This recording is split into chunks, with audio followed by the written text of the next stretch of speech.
Mesdames et messieurs, bonjour, soyez le bienvenu pour ce dernier et quatrième épisode consacré à l'émission spéciale de la 36e édition du Salon du Livre d'Hermillon. Pour ce dernier épisode, vous allez découvrir toutes les animations, expositions et invités qui se déroulent durant le 11 et 12 octobre ici à la salle polyvalente Léopold Durbet. Soyez le bienvenu.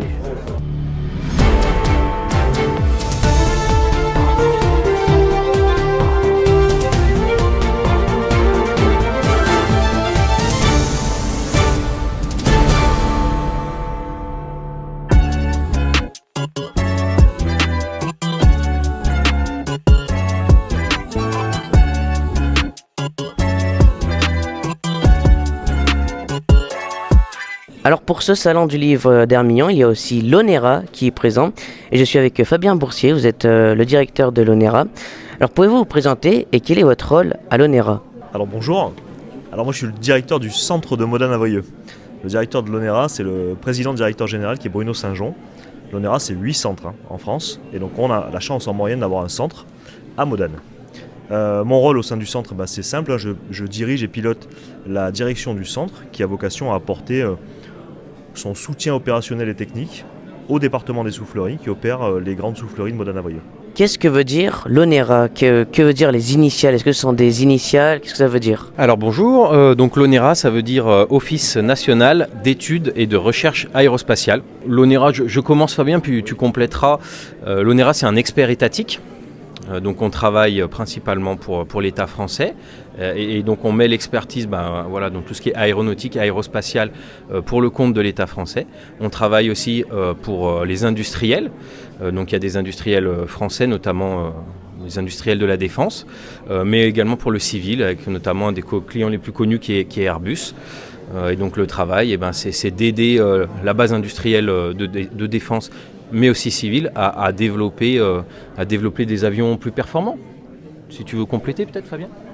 Oui, je dirais en complément, je reviens sur les 8 centres. Ces 8 centres en France font tous de la recherche fondamentale. Modane, c'est très particulier parce qu'on opère des souffleries.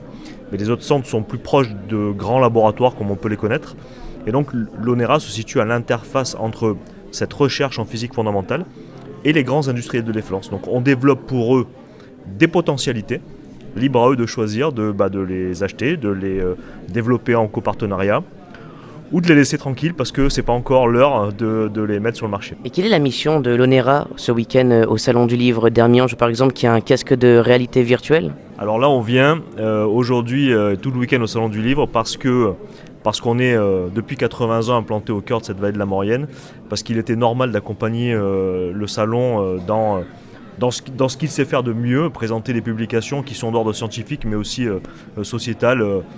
Et donc on vient à la fois faire rayonner ces souffleries, expliquer et vulgariser auprès du public comment on fonctionne, quels équipements on met en œuvre, quelle est notre particularité au sein de cette grande sphère des laboratoires de recherche français. Et puis on a des casques VR, vous l'avez vu sur la table, et ça permet aussi aux gens qui ne peuvent pas forcément rentrer chez nous parce que c'est toujours très compliqué d'entrer dans l'ONERA, de visiter ces souffleries in situ.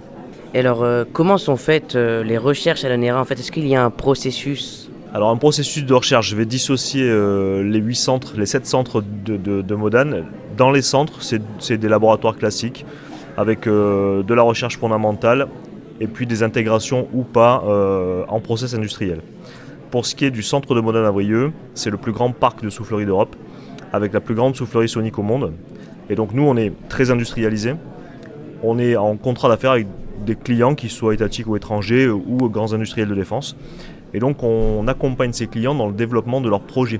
Voilà, un client, il vient chez nous avec une idée, avec une forme. Et puis nous, on va lui fournir des résultats. Et en fonction de ces résultats, il va faire évoluer le projet jusqu'au produit final qui sera un objet aéronautique capable de se mouvoir dans l'air. Merci beaucoup messieurs d'avoir été avec nous.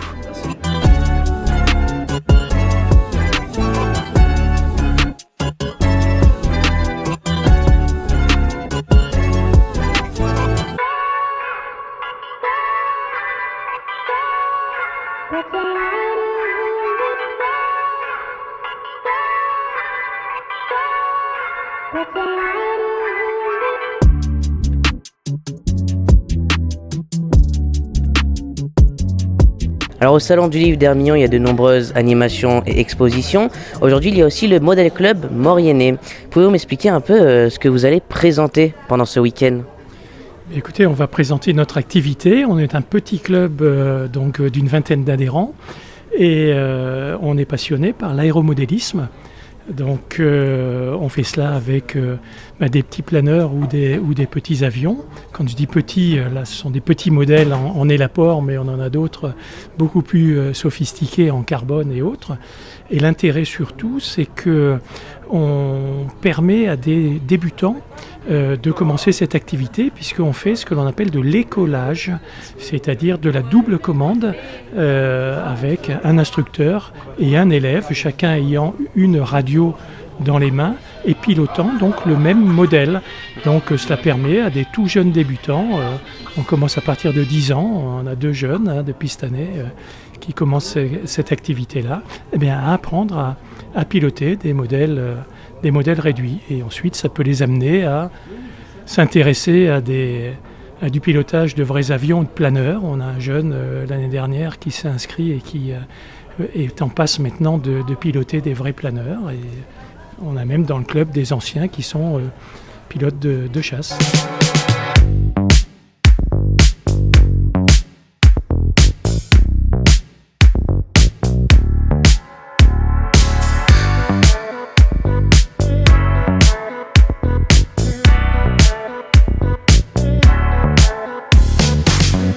Nous sommes ici au Salon du Livre d'Hermillon, au stand de Alnat Design. Vous pouvez nous présenter qu'est-ce que vous vendez, qu'est-ce que vous exposez ? Bien sûr. Alors, tout d'abord, pourquoi on est ici ? Tout simplement parce que on a été invité par les 2 associations, que ce soit l'Aéroclub ou le Club d'aéromodélisme. Tout simplement parce que je suis pilote à l'Aéroclub et pilote d'aéromodèle. Et ce que l'on présente ici, en fait, ce sont des produits gravés au laser sur différents types de supports. On va avoir du bois. On va avoir de l'ardoise, on va avoir différents types de produits vraiment orientés, des choses typiquement pour le Salon du Livre, avec par exemple des petits marque-pages qui ont été faits spécifiquement pour le Salon du Livre, ou encore des cartes postales, voilà, en bois bien évidemment, des petits diplômes aussi pour les lecteurs ou les lectrices. Et l'objectif, voilà, c'est de faire connaître les activités, que ce soit l'aéroclub ou l'aéromodélisme, avec des petits goodies, on va dire, des petits produits du merchandising pour les différentes associations. Voilà. Donc ce sont des produits locaux ? Ce sont des produits locaux puisque nous sommes basés à Saint-Étienne-de-Cuisnes en fait, tout simplement. Et quel est le processus en fait pour graver sur ceci ? Graver est relativement simple entre guillemets, puisque c'est un graveur comme on va l'avoir ici en fait, une machine, un graveur laser. On fait le design sur le PC et ensuite le graveur va graver en fonction de la matière. Donc il y a tout le paramétrage à faire. Voilà. Et donc les images, c'est comment c'est vous qui designez les images ou c'est des... Les designs, c'est en règle générale moi qui les design avec de l'IA. Je ne suis pas dessinateur. Par contre, si on prend les aiguilles d'arbre que vous allez voir ici et ici, en fait, c'est une amie artiste qui les a dessinés. Donc ça, ce sont vraiment des originaux, que ce soit celle-ci ou celle-ci. Voilà, les designs sont les... Voilà. Est-ce que vous avez des réseaux sociaux, un endroit où on peut retrouver vos créations ? Bien sûr, alors nous avons le site web qui est Alnat, qui est le site web alnat-design.fr, et nous avons aussi Instagram, alnat.design. Voilà. Très bien, merci beaucoup. Merci à vous.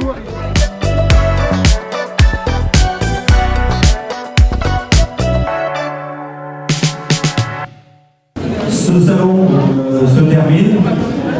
Je souhaite le plus ardemment possible que l'an prochain nous soyons dans la même dynamique et avec autant de participation, autant du point de vue des auteurs, des éditeurs, des illustrateurs, tous ceux qui ont composé le parterre de professionnels qui ont agrémenté ce salon du livre.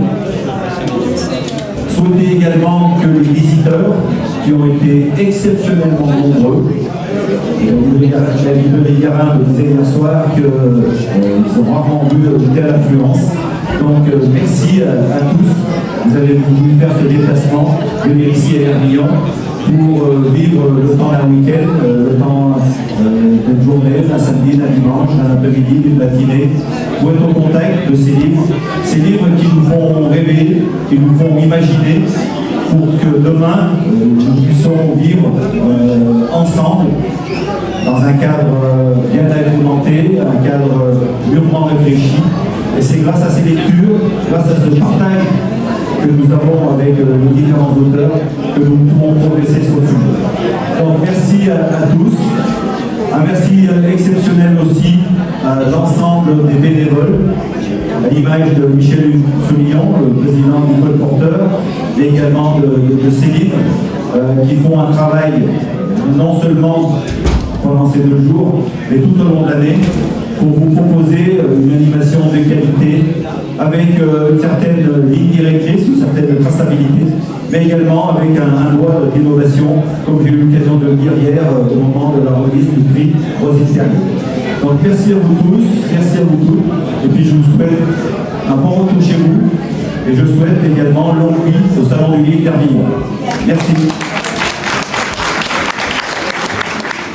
C'est la fin de notre émission spéciale consacrée à la 36e édition du Salon du Livre d'Hermillon. Je tiens d'abord à remercier Céline Laguettaz et Michel Frumillon qui m'ont laissé, comme maintenant depuis 4 ans, leur confiance pour réaliser cette émission spéciale. Je remercie aussi la commune de la Tour-en-Maurienne et les bénévoles de l'association du Colporteur. Voilà, merci de nous avoir suivis et j'espère vous retrouver pour la 37e édition du Salon du Livre d'Hermillon. À bientôt.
Bientôt, sur Tout Simplement. Mesdames et messieurs, bonjour et soyez le bienvenu pour votre émission littéraire. Retrouvez une toute nouvelle émission inédite de Les Livres, c'est magique, présentée par Léo Refait.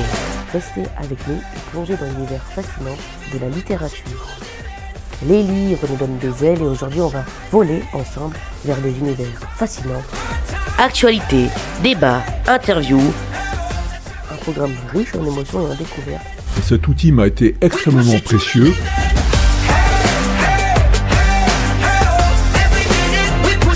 Ça se passe bientôt dans Les Livres, c'est magique, présenté par Léo Refait.